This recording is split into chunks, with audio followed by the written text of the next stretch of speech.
Bonjour à tous, en direct du 10e championnat du monde feeder à Rieux en Bretagne, toujours. Alors c'est la fin de cette deuxième manche, donc la fin de ce championnat du monde.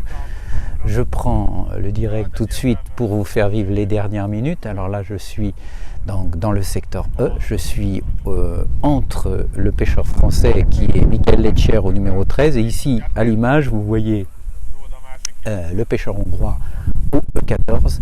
Alors pour couper tout suspense, le hongrois a priori remporte très facilement ce secteur, presque, je dirais avec une avance presque insolente sur les pêcheurs qui l'entourent. Alors il y a Michael qui a priori quand même devrait faire deuxième de ce secteur, mais surtout à droite du hongrois vous avez Mick Vials l'anglais qui lui par contre a souffert toute la manche. Alors ceci dit c'est une aile, mais pour être honnête, toute la semaine pendant les entraînements, cette aile n'a jamais été vraiment exceptionnelle. Alors, je vais faire un petit peu le point sur la situation parce qu'il y a eu beaucoup de choses qui se sont passées pendant cette fin de manche. Vous voyez déjà que la météo est toujours assez couverte. Il y a un petit peu plus de vent encore qu'en début de manche. La pêche n'a pas beaucoup changé en termes de rythme des prises. C'est resté sur une pêche plutôt difficile. Mais voyons ensemble un peu le point sur la situation. Alors, tout le monde se bat effectivement pour la médaille d'argent ou de bronze, puisque la médaille d'or semble promise aux Belges, même s'ils ont un ou deux pêcheurs qui sont à la peine, dont un qui est vraiment très à la peine. Il y en a un autre qui est en train de gagner son secteur, qui avait gagné le sien hier, et donc qui devrait être champion du monde individuel, donc il risque de faire le doublé par équipe individuelle, les Belges. Donc pour l'instant on ne va pas parler des Belges, on aura bien l'occasion d'en reparler tout à l'heure à la remise des prix, mais on va s'intéresser à la médaille d'argent et de bronze, parce que là la bagarre est quand même très sévère entre plusieurs nations.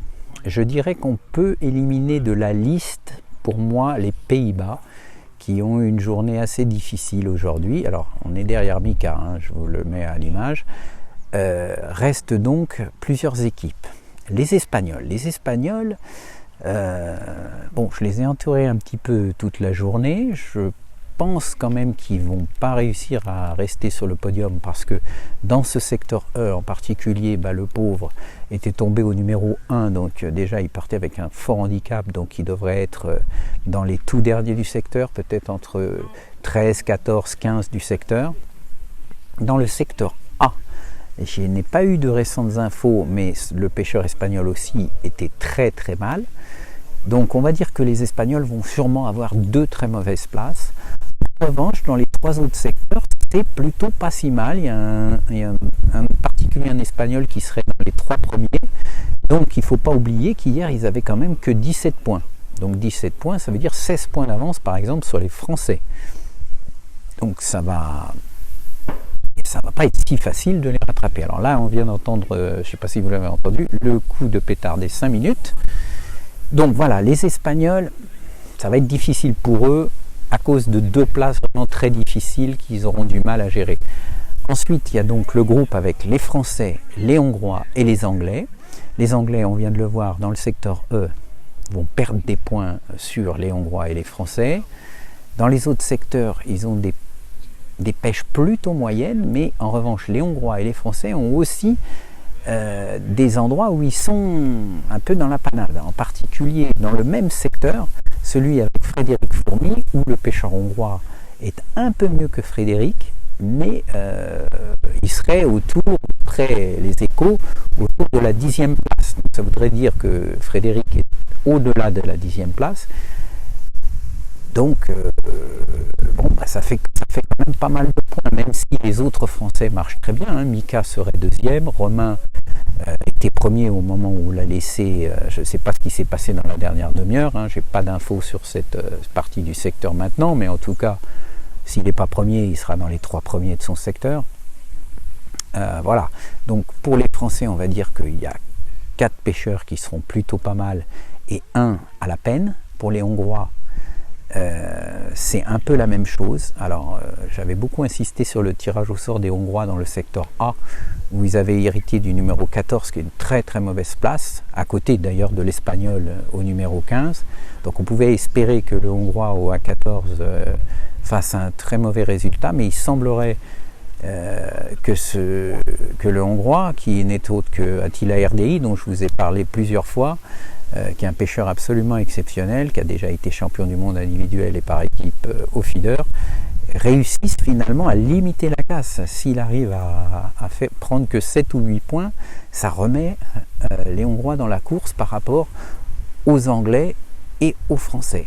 Donc, franchement, au moment où je vous parle, vous savez que je suis optimiste, on m'a dit que j'étais très optimiste pour les Français, je continue à l'être, mais ça va être excessivement serré avec les Espagnols en fonction de leurs 2 pêcheurs qui sont à la peine, qu'est-ce qu'ils vont faire, les Anglais qui n'ont pas de pêcheurs dans les 2 premiers de leur secteur, mais qui n'ont pas de situation catastrophique, parce que même ici, au numéro 15, il ne va pas faire non plus 15e, donc il ne va pas faire un très bon résultat, surtout comparé aux Français et aux Hongrois qui sont des adversaires directs, mais il ne va pas non plus ramasser une tôle complète. Donc les Anglais, attention quand même, et donc les Hongrois qui finalement sur leurs 2 places difficiles peuvent peut-être limiter la casse, la place d'Attila RDI et également la place de Tamás Walter, qui était très difficile parce que encombré d'obstacles, on l'a regardé pêcher, il a essayé de pêcher très très loin, après il a raccourci pour pêcher un petit peu moins loin pour essayer d'éviter les obstacles, mais visiblement il a un fond vraiment très difficile avec non seulement des cailloux et des accros, mais aussi pas mal d'herbes. Mais visiblement, petit à petit, en prenant des petits poissons, en changeant de distance, il a réussi à remonter un petit peu son handicap. Donc il y a encore un grand point d'interrogation. Je pense vraiment que ce podium est loin d'être acquis pour une de ces 4 équipes. Donc on aura la Belgique première au moment où je vous parle, et ensuite un grand mystère autour du podium entre les Espagnols, les Anglais, les Français et les Hongrois. Je pense qu'on s'en tiendra là. Alors évidemment, il y en a qui sont déçus, qui feront 4e, et c'est la loi du sport. Alors vous voyez quand même que le vent s'est beaucoup levé, la météo n'a rien à voir avec celle d'hier, et pourtant la pêche reste quand même pas terrible, parce que on estimait tout à l'heure le poids de Mika à peu près à 4,5 kg, voire 5 kg, c'est-à-dire un score relativement faible pour cette partie du parcours où toute la semaine il y a eu vraiment beaucoup de poissons, et où d'habitude sur les concours, etc., tous les gens qui connaissent bien le parcours savent que c'est normalement une des meilleures parties de la Vilaine. Alors ce qu'on fera tout à l'heure, là on va bientôt arriver à la fin de cette manche, c'est qu'on va suivre une partie seulement de la pesée du secteur E, on ne va pas suivre le début. On va commencer directement au Belge qui est au E11, qui a réussi une belle pêche ici, donc pas de problème pour eux. Ça y est, c'est le coup de finale, le coup, c'est fini. Oh, pardon. Alors, attendez. Voilà, je reviens. Là, il y a eu un petit problème avec le fil. Excusez-moi pour l'interruption d'image. Donc, on va faire la pesée à partir du Belge qui est au numéro 11. Ensuite, on aura le Polonais au 12, et puis on pourra suivre la pesée de Michael au 13, du Hongrois au 14, et puis on terminera par l'Anglais au 15. Donc les nations favorites, on a la chance, elles sont toutes un peu les unes à côté des autres.